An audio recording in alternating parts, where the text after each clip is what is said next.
आज हमने बनाया है जी यखनी पुलाव। तो इसकी रेसिपी आप लोगों के साथ शेयर करने जा रही हूँ।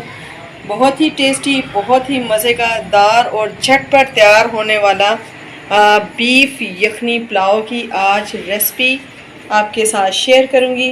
तो चले जी फटाफट इसको बनाने के लिए तैयार हो जाइए और चलते हैं इसकी रेसिपी की तरफ। बिस्मिल्लाहिर्रहमानिर्रहीम। तो आज मैं बनाने जा रही हूँ कुर्बानी के गोश्त का बीफ यखनी पुलाव। तो ये मैंने 1 kg लिया है। इसमें मैंने इस तरीके से छोटी छोटी बोटी भी ली हैं और ये हड्डी वाला भी गोश्त लिया है। ये पुलाव में बहुत ही मज़े की हड्डी लगती है। तो जी कुर्बानी के गोश्त में से एक अजीब सी हमक सी एक स्मेल सी आती है, ठीक है, जिसे आती है ना जब, तो खाने को भी दिल नहीं करता है। तो वो कैसे ख़त्म करेंगे वो मैं आपको बताती हूँ। तो जी ले लेंगे प्रेशर कुकर और उसमें ये 1 किलो जो बीफ है ये हम प्रेशर कुकर में डाल देंगे और इसमें डालेंगे हम पानी, सिंपल टैप वाटर, ठीक है। और इसके अलावा इसमें और हम कोई चीज़ भी ऐड नहीं करेंगे और इसको 4 से 5 मिनट के लिए उबलने के लिए रख देंगे, ठीक है। तो चलो जी इसको उबलने के लिए रखना है। अभी इसके ऊपर जो झाग आ गई है इसको हम पानी को वेस्ट कर देंगे, ठीक है। और गोश्त को आपने धोना नहीं है वरना गोश्त जो है ना हमारा सख्त हो जाएगा। अच्छा, इसके ऊपर इतनी झाग नहीं आई क्योंकि मैंने ऑलरेडी कुर्बानी के गोश्त को सिरके से धोकर रखा है। तो आप भी धोकर फ्रीज़ करेंगे तो उसमें से ना तो स्मेल आती ना कुछ। वैसे जिन्होंने धोकर नहीं रखा हुआ सिरके से उनके लिए ये मैंने बताया कि इस तरीके से उबालें, ये जो थोड़ी बहुत झाग आएगी ना, जिन्होंने नहीं धोया हुआ उनकी बहुत ज़्यादा आएगी। तो आपने इस पानी को वेस्ट करना है, फिर किसी किस्म की कोई भी हमक और स्मेल जो आती है वो नहीं आएगी, ठीक है। तो चले जी इसको वेस्ट करके आती हूँ पानी को। अच्छा जी, पानी को देखें हम लोगों ने ड्रेन कर लिया है और गोश्त को धोया बिल्कुल भी नहीं है वरना ये बोटियाँ जो सी सख्त हो जाएंगी। अच्छा, अब इसकी यखनी बनाएंगे हम, उसमें जो जाएगा सामान वो देख लेते हैं। तो ये मैंने 2 मीडियम छोटे छोटे से साइज़ के लिए हैं जी प्याज और इनको इस तरीके से काट लिया। ये 7-8 जवे मैंने लहसुन के लिए हैं। 1 टीस्पून मैंने लिया है नमक और 1 टीस्पून ही मैंने भर के लिया है क्रश धनिया और 1 टीस्पून लिया है मैंने जी ज़ीरा और 2 बादियान के ये फूल लिए हैं। ये 2 बड़ी इलायची ली है और ये थोड़ी सी ली है जी मैंने काली मिर्च के दाने और ये लौंग लिए हैं और एक मैंने ये पत्ता लिया है जी, ठीक है। और इसको अब इसमें हम लोग डाल देंगे और इसमें अब हम पानी जो उनसे है वो कोई मेजरमेंट के हिसाब से नहीं डालना, अपने खुला पानी इसमें डाल देना है क्योंकि हमने इसको गलाना भी है और इसकी यखनी भी बनानी है। तो जो एक्स्ट्रा पानी होगा, जितनी हमें यखनी चाहिए होगी हम ले लेंगे, जो एक्स्ट्रा होगा उसको वेस्ट कर देंगे। और अगर यखनी कम पड़ जाती है तो हम उसमें सिंपल वाटर मिलाकर भी पानी को पूरा कर लेंगे, ठीक है जी।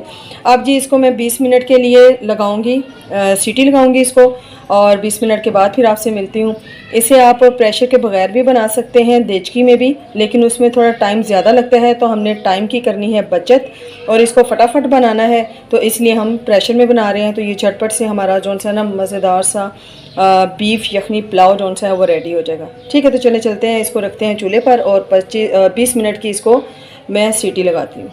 जी मैंने 20 मिनट के बाद जो से वो प्रेशर खोला था, सीटी उतारी थी। तो मेरे गोश्त में थोड़ा फ़र्क था क्योंकि कुछ गोश्त जो से है वो 25 मिनट लेता है और कुछ जो से है वो 20 मिनट में ही गल जाता है। तो मैंने इसे 5 मिनट का और वेट लगाया। अब मेरा जो है गोश्त वो बिल्कुल गल चुका है। तो अब जी ये जो स्ट्रेनर से मैं यखनी को छान लूँगी, स्ट्रेन कर लूँगी क्योंकि इसमें जितने भी प्याज, लहसुन और जो हमने गरम मसाले डाले हैं वो हमें नहीं चाहिए। उनका तमाम फ्लेवर जो है वो यखनी में ऐड हो चुका है और गोश्त को हम सेपरेट कर लेंगे और यखनी को सेपरेट कर लेंगे, ठीक, ओके जी। यखनी को मैंने बॉईल करी है, देखें जी, ये मैंने इसको स्टेन कर लिया है, यखनी खाली कर ली और इसका सारा मटेरियल जो सा है ये हमें अब नहीं चाहिए, इसको हम वेस्ट कर देंगे। और इधर मैंने गोश्त को सेपरेट कर लिया, ठीक हो गया। अच्छा जी, चूल्हे पर मैंने देचके को चढ़ा लिया और इसमें मैंने ऑयल डाल लिया है, तकरीबन हाफ़ कप मैंने ऑयल डाला है इसमें, ठीक है। इसको गर्म होने देंगे और एक लिया है मैंने बड़े साइज़ का प्याज और उसको मैंने इस तरीके से रफली कट कर लिया है। इसको गर्म होने पर इसमें हम प्याज को ऐड कर दें। अच्छा जी, इसमें प्याज को हमने ब्राउन नहीं करना है, ठीक है, वरना हमारे पुलाव का कलर जो सा है वो ख़राब हो जाएगा। तो यहाँ पर प्याज को हम सिर्फ नरम करेंगे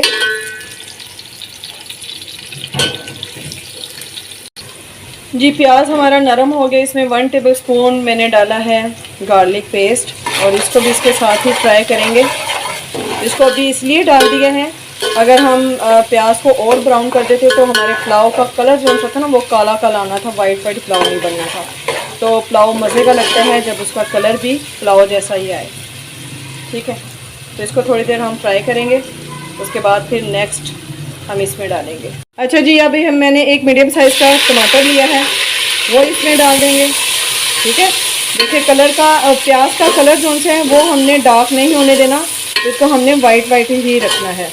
अब इसके बाद जी इसमें जो स्पाइस जाएंगे वो देख लेते हैं। इसमें मैंने 1 टीस्पून लिया है लाल मिर्च का पाउडर, 1 टीस्पून नमक लिया है, नमक हमने यखनी में भी ऐड किया था। 1 टीस्पून ही मैंने लिया है रेड क्रश चिल्ली, ये बादियान का फूल है। कुछ खड़े मसाले हैं जी, बड़ी इलायची है, लौंग है और काली मिर्च है। और ये हैं जी 1 टीस्पून ही मैंने लिया है क्रश धनिया और 1 टीस्पून ज़ीरा लिया है और ये मैंने 1 टेबलस्पून लिया है पुलाव मसाला। ये ऑप्शनल है, अगर है तो आप यूज़ कर लें, अगर नहीं है तो नो प्रॉब्लम, फिर भी हमारा टेस्ट बहुत अच्छा आएगा। तो मेरे पास रखा था नेशनल का तो मैंने इसमें ऐड कर दिया। यहाँ पर प्याज जो से है वो जलने का खतरा था, इसलिए मैंने इसमें पानी ऐड कर दिया। आपने भी फ़ौरन इसमें पानी ऐड कर देना है। ठीक है, अब इसे हम भूनेंगे जी। मसाला देखें जी हमारा कितने अच्छे तरीके से भून रहा है। अब इसमें हम डाल देंगे उबला हुआ गोश्त जो हमने यखनी में बनाया था। ठीक है, अब इसकी ज़रा अच्छे किस्म से हम इसकी करेंगे भुनाई गोश्त की, क्योंकि गोश्त में फिर जो हमने मसाले डाले हैं उन सबका फ्लेवर इसमें आ जाएगा। ठीक है, तो इसको अच्छे तरीके से हम भूनेंगे। अच्छे तरीके से हमारा बड़े अच्छे तरीके से भून रहा है। अब इसमें भी हम थोड़ी सी क्वांटिटी में डाल देंगे दही, इसका फ्लेवर और ही ज़्यादा इन्हेंस हो जाएगा। आपने इसमें ज़्यादा नहीं डालनी है दही, बिल्कुल थोड़ी सी हमने डाली है जी, छोटी कटोरी जौन सी होती है वो हमने इसमें दही की ऐड की है। गोश्त देखिए कितने अच्छे तरीके से भून गया। अब हमने जो यखनी निकाली थी जी वो इसमें ऐड कर देंगे। 1 किलो मेरा बीफ था और इसमें 1.5 गिलास मैंने राइस के लिए हैं, तो 1.5 गिलास ही यखनी जाएगी। यखनी मेरी कम थी तो मैं इसमें थोड़ा पानी ऐड कर रही हूँ। ठीक है जी, जितने आपके राइस हैं उसका डबल जौन सा है वो पानी जाएगा इसमें। तो अब आपने फ़ौरन ही इसमें राइस नहीं डालने हैं, इसको ऊपर से कर देंगे कवर बॉयल आने तक। जैसे इसमें बॉयल आ गया तो इसमें हम लोग राइस ऐड कर देंगे। पानी में बॉयल आ गए तो अब इसमें हम राइस ऐड कर देंगे। 1.5 गिलास राइस मैंने आधा घंटे पहले भी होकर रखे थे। ये जी कायनात राइस हैं। ठीक है, तो बर्तन को अच्छे तरीके से हम साफ़ कर लेंगे ताकि चावल का एक भी दाना जो है ना वो ज़ाया ना जाए। अब जी हल्के हाथ से इसको हम हिला देंगे। अच्छा ये देखें, जब मैंने पानी बॉईल होने के लिए रखा था तो इसमें मैंने 3 अदद हरी मिर्चियाँ डाली थी। ठीक है, थोड़ी देर तक इसे हम हाई फ्लेम पर पकने देंगे, उसके बाद हम नीचे से फ्लेम जो सा है वो मीडियम कर देंगे। जी राइस हमारे जो से बन रहे हैं, लेकिन अभी आपने दम पर नहीं लगाना। देखें अभी इसमें पानी है, जब पानी बिल्कुल ड्राई हो जाएगा तो फिर आपने इसको दम पर लगाना है। उससे फिर हमारे चावल जो से बिल्कुल दाना दाना और खिले खिले से बनेंगे। ठीक है, देखिए चावलों में से पानी जो से बिल्कुल खुश्क हो गया। अब इसमें मैं ½ टीस्पून जो सा है वो घर का पिसा हुआ होममेड गरम मसाला ऐड करूँगी और इसके नीचे मैंने तवे को देखें रख कर पहले गरम कर लिया है। दम लगाते वक्त हमेशा तवा नीचे रखें, उससे दम बहुत ही अच्छा लगता है। और ऊपर से मैं ड्राई रुमाल के साथ ढक्कन को कर लूँगी कवर और इसको 20 मिनट का मैं दम दूँगी। 15 मिनट के बाद वैसे मैं इसे देख लूँगी, 15 मिनट इनफ है। ठीक है, हमें 15 मिनट हो गए हैं तो माशाल्लाह माशाल्लाह क्या खुशबू आ रही है। ये खुशबू आप तब महसूस कर सकते हैं जब आप इसे ट्राई करेंगे। तो ये देखें जी बहुत ही मज़े का जौन सा है हमारा पुलाव रेडी हुआ है। ये देखें दाना दाना हमारा पुलाव जौन सा है रेडी हुआ है, बिल्कुल भी ये जुड़ा नहीं है, राइस हमारे गले नहीं है, बहुत ही दाना दाना से ये बने हैं। तो चलें मैं इसको डिश आउट करती हूँ। बिस्मिल्लाहिर्रहमानिर्रहीम। ये देखें जी माशाल्लाह से बहुत ही मज़े का हमारा पुलाव जौन सा है वो रेडी हो गया है। तो इसे ट्राई कीजिए, इंजॉय कीजिए और मुझे फ़ीडबैक देना मत भूलिए। तो इसके साथ ही मुझे दीजिए इजाज़त। दुआ में याद रखिए और अपना बहुत ख्याल रखिए। मिलती हूँ नेक्स्ट वीडियो में नई रेसिपी के साथ। तब तक के लिए अल्लाह हाफिज़।